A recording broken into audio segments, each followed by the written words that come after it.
Bismillahirrahmanirrahim. Assalamualaikum warahmatullahi wabarakatuh. Nama saya Ilham Ali, nomor NPM 20001011049 dari jurusan Pendidikan Agama Islam kelas PAIB.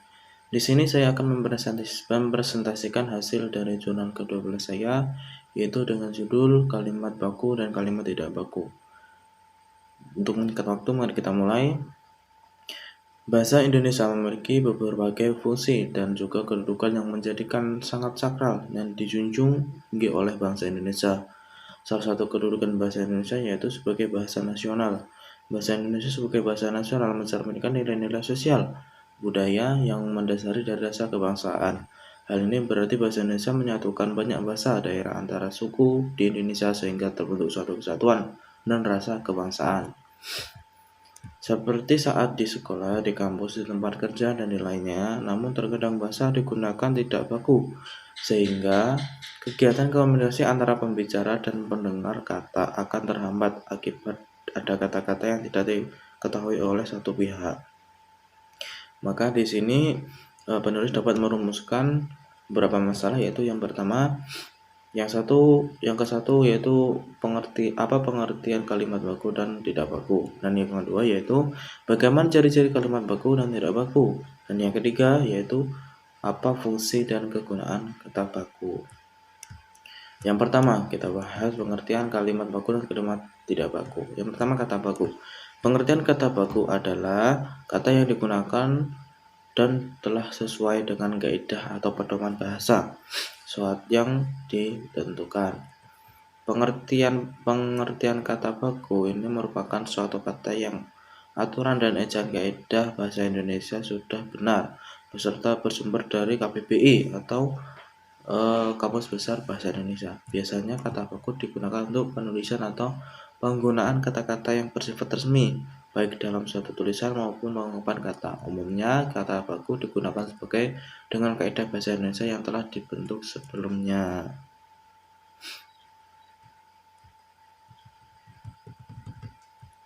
Yang kedua yaitu pengertian kata tidak baku. Pengertian kata tidak baku merupakan kata yang digunakan tidak sesuai dengan kaidah atau pedoman bahasa yang telah ditentukan. Umumnya, kata tidak baku sering digunakan dalam percakapan sehari-hari atau dalam bahasa tutur. Ada beberapa faktor yang mengakibatkan kata-kata tidak baku bisa terucap, di antaranya yang pertama, satu, menggunakan bahasa tidak mengetahui bentuk penulisan dari kata yang dimaksud. Dan yang kedua, menggunakan bahasa tidak memiliki kesalahan dari pemakaian suatu kata. Inilah yang mengakibatkan kata tidak baku selalu muncul. Dan yang ketiga yaitu yang menggunakan kata bahasa Indonesia terpengaruh oleh orang-orang terbiasa dengan menggunakan kata tidak baku. Dan yang keempat, orang yang menggunakan bahasa sudah terbiasa memakai kata tidak baku. Dan yang kedua yaitu pembahasan tentang ciri-ciri pada kalimat baku dan tidak baku. Untuk ciri-cirinya kalimat baku yaitu sebagai berikut. Kata baku tidak dipengaruhi oleh bahasa daerah. Kedua, kata baku tidak dipengaruhi oleh bahasa asing. Ketiga, pada pemakaian imbuhan kata baku ini bersifat eksplisit. Dan yang keempat, kata baku adalah bahasa percakapan. Dan yang kelima, kata baku digunakan sesuai dengan konteks kalimat. Yang keenam, tidak terkontaminasi atau tidak rancu. Yang ketujuh, tidak mengandung arti pleonasme. Dan yang kedelapan, tidak mengandung hiperkorek. Lalu ciri-ciri kalimat tidak baku sebagai berikut. Yang pertama, biasa digunakan dalam bahasa sehari-hari. Yang kedua, sudah dipengaruhi oleh bahasa asing atau bahasa daerah. Dan yang ketiga, sudah dipengaruhi oleh perkembangan zaman. Yang keempat, berbentuk mudah diubah. Dan yang kelima, memiliki arti yang sama meskipun terkesan berbeda dengan bahasa baku. Lalu di sini yang ketiga saya akan menjelaskan tentang fungsi kegunaan kata baku. Kata baku dalam bahasa Indonesia mendukung 4 fungsi. Di antaranya yang pertama sebagai pemersatu. Fungsi penggunaan kata baku bagi masyarakat Indonesia adalah untuk menghubungkan semua penutur dari berbagai macam-macam bahasa daerah yang berbeda-beda. Dengan penggunaan kata baku, bahasa baku dapat disajikan pemersatu masyarakat sebagai menjadi satu bangsa. Yang kedua, sebagai pemberi kekasan. Indonesia mengharuskan setiap wilayah daerah menggunakan bahasa baku, yaitu bahasa Indonesia sebagai bahasa nasional. Nah, fungsinya maka bahasa baku dapat memperkuat rasa nasionalisme masyarakat daerah yang bersangkutan. Lalu yang ketiga, membawa kewibawaan. Kewibawaan bahasa baku yang diikuti serta atau prestisme seorang.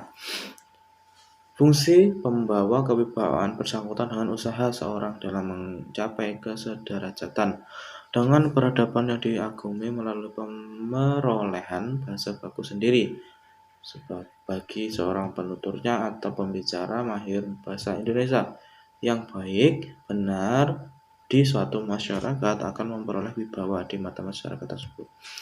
Adapun kegunaan bahasa baku sebagai berikut. Yang pertama, membuat surat dinas, surat edaran atau surat-surat resmi lainnya. Yang kedua, membuat laporan, lalu membuat karya ilmiah, membuat nota dinas, membuat surat lamaran pekerjaan, saat musyawarah atau diskusi, saat berpidato atau rapat, atau surat menyurat antar organisasi, instansi atau lembaga dan sebagainya. Nah, ini berikut contoh kata baku dan tidak baku. Yang pertama, jika kata baku aktif, kata tidak bakunya aktif. Perbedaannya menggunakan F sama P. Lalu yang kedua, kata baku nasihat. Nasihat itu kata tidak baku. Kata bakunya nasihat. Lalu foto adalah kata baku. Kata tidak bakunya foto. Nah, itu adalah contoh-contoh kata baku dan kata tidak baku. Begitulah penjelasan dari jurnal ke-12 saya. Jika ada kesalahan ataupun kekeliruan dalam pengucapan, saya mohon maaf yang sebesar-besarnya, dan kepada Allah saya minta ampun. Saya akhiri. Wabillahi taufiq wal hidayah. Wassalamualaikum warahmatullahi wabarakatuh.